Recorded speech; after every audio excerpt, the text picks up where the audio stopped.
ഇന്നിപ്പോ നമ്മുടെ നാട്ടിൽ അങ്ങനെ പരിപാടി ഇവിടെ ഉണ്ട്. ഞാൻ ഇപ്പൊ വരുന്ന സമയത്ത് ഒരു റോഡിന്റെ ഇടത് ഭാഗത്ത് ഒരു ബിസ്മില്ല ചിക്കൻ സ്റ്റാൾ കണ്ട്. പേരൊക്കെ ബിസ്മില്ലാണ്, അവിടെ നടക്കണ ബിസ്മിയുള്ള പരിപാടിയൊന്നും എനിക്കറിയില്ല. അറക്കുന്നത് ഇന്ന് വളരെ കുറവാണ്. നമ്മൾക്ക് ഭയങ്കര തിരക്ക്, അറക്കാനൊന്നും നമുക്ക് സമയം ഉണ്ടാവാറില്ല. ഞാൻ ദർസിൽ പഠനം കഴിഞ്ഞ് മർക്കസിലേക്ക് സക്കാഫിയാകാൻ പോരുമ്പോൾ എനിക്ക് ഭക്ഷണം തന്നൊരു ഉമ്മുണ്ട്. ആ ഉമ്മ എന്നോട് ചോദിച്ചു, മോനെ പഠിച്ചിട്ട് ഇപ്പൊ എവിടെ എത്തിന്ന് ചോദിച്ചു. ഞാൻ പറഞ്ഞു, ഉമ്മ കുറെ അവിടെ എത്തി. ചിലമ്മ ചോദിക്കല് പഠിച്ചൊക്കെ തങ്ങളായോന്നാ, പോലെ വിചാരി പഠിച്ചിട്ടാവണ സാധനം തങ്ങൾ എന്നുള്ളതാ. അപ്പൊ ഏതായിരുന്നാലും ഉമ്മ ചോദിച്ചു എവിടെ എത്തിയപ്പോ ഞാൻ പറഞ്ഞു കുറെ എത്തി. അപ്പൊ ഉമ്മന്റെ അടുത്ത ചോദ്യം, മോനെ കോഴിനിറക്കാൻ അറിയുമെന്നുള്ളതാ. കോഴിനിറക്കാൻ അറിയാന്നുള്ളത് വലിയൊരു ഇൽമ. ഇനി പഴയ കാലത്ത് നമ്മളൊക്കെ നാട്ടിൽ ഇവിടെ ഉണ്ടോന്ന് എനിക്കറിയില്ല, നമ്മുടെ നാട്ടിലൊക്കെ കോഴിയെ അറക്കാൻ ഉദ്ദേശിച്ചാൽ ഉമ്മമാര് പറയും, മോനെ നമുക്ക് ആ കോഴിനെ അറക്കണം, അളിയൻ വരുമ്പോ. ഇവിടെ അളിയെന്നല്ല പറയാ, അതുകൊണ്ട് അറക്കണം, അതിനെ പിടിച്ചോണ്ടൊരി. അപ്പൊ വീട്ടിലെ മക്കളൊക്കെ പാടെ കൂടി ആ കോഴിനെ ഓടിക്കാൻ തുടങ്ങും. കോഴിയും ബേജാറാവും, നമ്മളും ബേജാറായിട്ട് അങ്ങനെ വീട് ചുറ്റിലും ഓടും. അവസാനം കോഴി നമ്മളെ മുന്നിൽ കീഴടങ്ങും ആയുധം വെച്ചിട്ട്. അങ്ങനെ കോഴിനെ നമ്മൾ പിടിച്ചു കൊണ്ടുവന്നിട്ട് ഒരു ചെറിയ കയറെടുത്തിട്ട് അതിന്റെ കാലിലും കെട്ടും. പിന്നെ തെങ്ങിന്റെ വള്ളിമ കൊണ്ട് വേരുമ കൊണ്ടുപോയിട്ട് കെട്ടിയിടും. ഒരു ചിരട്ടയിൽ കുറച്ച് വെള്ളം എടുത്തിട്ട് കോഴിന്റെ മോന്ത വെള്ളത്തിലാക്കി കുറച്ച് കുടിക്കാതൊക്കെ ഏതായാലും കോഴി അവിടെ നിൽക്കും. പള്ളിയിലെ മൊല്ലാക്കപ്പള പുറത്തിറങ്ങാന്നുള്ള സമയം നോക്കും. ഇപ്പൊ രസരസ് കഴിച്ചിട്ടാ പുറത്തിറങ്ങല്. കോഴിനെയായിട്ട് പള്ളിന്റെ സൈഡ് പോയി നിൽക്കും. മല്ലാക്കനോട് പറയും കോയിൻ അറക്കാണ്ട്. മല്ലാക്ക അറക്കാണ്ടോന്ന് പറഞ്ഞാൽ ഉപ്പര അങ്ങോട്ടെ കയറിയിട്ട് അറവിന്റെ ബനിയനും അറവിന്റെ ഒരു ബെൽറ്റും ഒരു കള്ളിത്തുണിയും ഒരു തലയെക്കെട്ട് എടുത്തിട്ട് ഇറങ്ങി നിന്നിട്ട് കിബിലയിലേക്ക് മുന്നിട്ട് പിടിച്ചു നിർത്തിയിട്ട് തക്ബീറൊക്കെ ചൊല്ലി നല്ലൊരു മനോഹരമായ പരിപാടി അറവ് എന്ന് പറഞ്ഞേ. ഇന്നിപ്പോ നമ്മളെ നാട്ടില് ഒക്കെ ബംഗാളികൾ എല്ലാത്തിനും ആളുകളാ. നമ്മൾ കോയിന്റെ ഇറച്ചി 1 കിലോനാണ്, അറവൻ നമ്മൾ നോക്കുന്നില്ല. അതുകൊണ്ട് ചില സ്ഥലത്തൊക്കെ പോയാൽ കോഴിയെ തിന്നാൻ വലിയ ബേജാറാണ്. നബി സല്ലല്ലാഹു അലൈഹി വസല്ലമ തങ്ങൾ പറഞ്ഞു, മാ നബത മിനൽ ഹറാമി ഫന്നാറു ഔലാ ബിഹി. ഹറാമായ ഭക്ഷണത്തിലൂടെ വളരുന്ന ശരീരം നേരിട്ട് നരകത്തിലാണ്. ഇന്ന് നമ്മുടെ നാട്ടില് ചെറുപ്പക്കാർക്കൊക്കെ വലിയ ട്രെൻഡാണ് ഷവർമയും ഷവാവയും അൽഫാമും തന്തൂരിയൊക്കെ തിന്നാലേ ഞാൻ ന്യൂ ജനറേഷൻ ചെറുപ്പക്കാരാവൂന്നുള്ള ചിന്തയാണ്. പക്ഷേ പല ഹോട്ടലുകളിലും അറക്കപ്പെടാതെ കോഴി വിൽക്കപ്പെടുന്നു. ഉസ്താദ് നേരത്തെന്നോട് പറഞ്ഞു നിസ്കാരത്തെ കുറിച്ച് പറയണമെന്ന്. ഞാൻ നിസ്കാരത്തെ പറ്റി ഇപ്പം പറയുന്നില്ല. നിസ്കാരത്തിലേക്ക് ചെറുപ്പക്കാര് വരാത്തതിന്റെ കാരണോ തിന്നുന്ന കോഴി ഹലാലാകുന്നില്ല. അവർക്ക് നിസ്കരിക്കണ്ടെന്നൊരു തീരുമാനം മീറ്റിംഗ് കൂടി എടുത്തിട്ടൊന്നുമില്ല. ചെറുപ്പക്കാരൊക്കെ നല്ല ബോധമുള്ളവരാണ്. പക്ഷേ തിന്നുന്ന കോഴി ഹറാമാകുന്നത് കൊണ്ട് അവരെ കൽബ് അല്ലാഹുവിലേക്ക് തിരിയുന്നില്ല. കണ്ടില്ലേ സഹോദരന്മാരെ?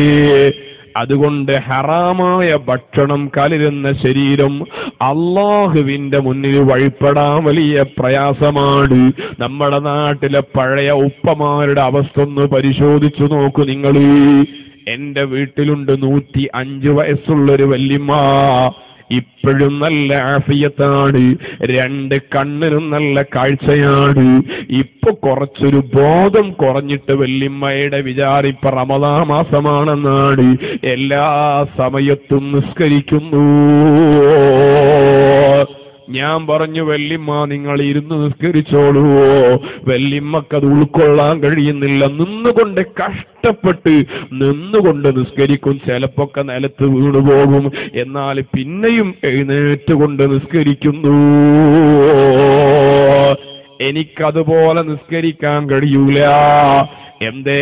പഴയകാല തലമുറകള് ഹലാലല്ലാത്ത ഭക്ഷണം അവരെ വയറിന്റെ അകത്തില്ല.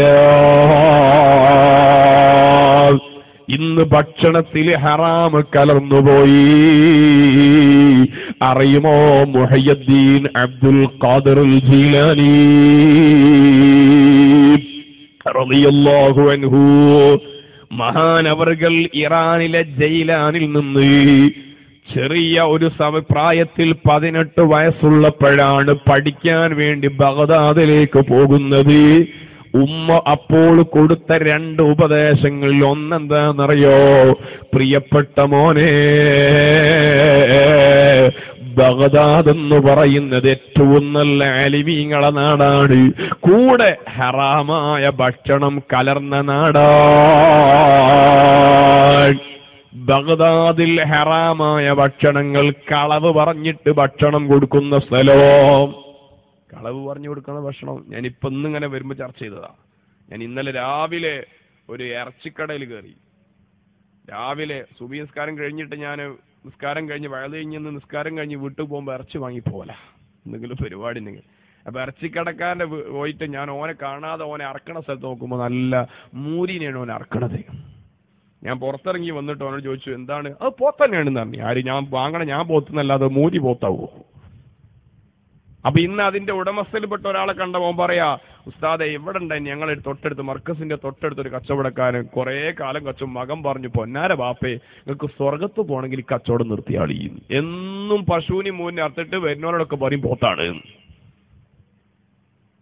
ഇങ്ങനെ കച്ചവടം പച്ചക്കള്ളം പറഞ്ഞിട്ട് കച്ചവടം ചെയ്യുന്ന ആ പണം ഹറാമാണ്.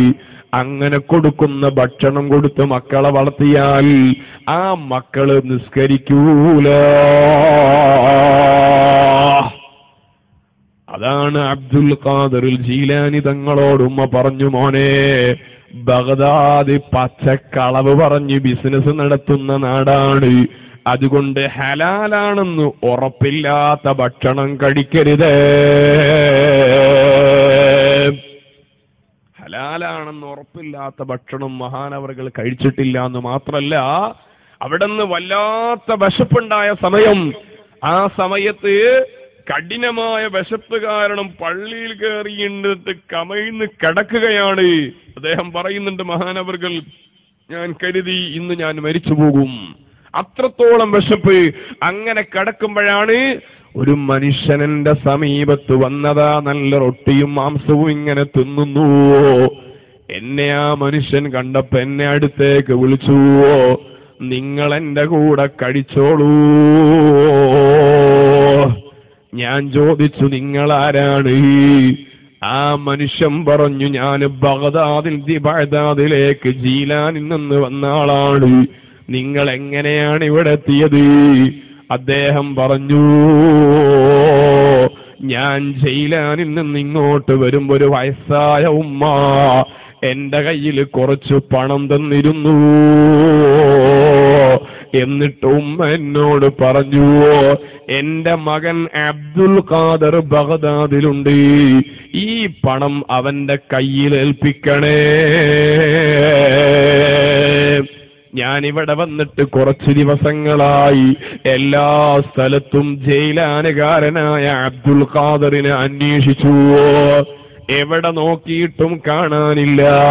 എന്റെ കയ്യിലെ പണമൊക്കെ തീർന്നപ്പോ ആ ഉമ്മ തന്ന പണത്തിൽ നിന്നൊരൽപ്പം എടുത്തിട്ട് വിശപ്പ് കൊണ്ട് റൊട്ടി വാങ്ങിയതാണ്. നിങ്ങൾ ഈ റൊട്ടിയിൽ പങ്കു ചേർന്നോളൂ. എന്നിട്ട് ആ മനുഷ്യൻ ചോദിച്ചു, നിങ്ങളാ അബ്ദുൽ ഖാദിറിനെ പരിചയമുണ്ടോ?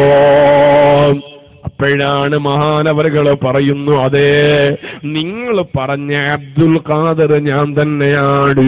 അൽഹംദുലില്ലാഹ്.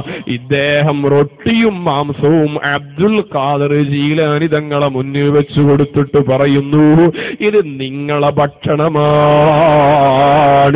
ഞാൻ നിങ്ങളെ അതിഥിയായിക്കൊള്ളാം. സഹോദരന്മാരെ, ഹലാലല്ലാത്തത് കഴിച്ചുകൂടാന്നുള്ള ബോധം നമ്മൾക്ക് വേണോ?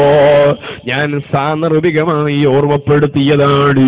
ഉമ്മമാരും ഉപ്പമാരും ശരിക്ക് ചിന്തിക്കണോ, എന്റെ മക്കള് ഹറാമായ ഭക്ഷണം കഴിക്കരുതേ.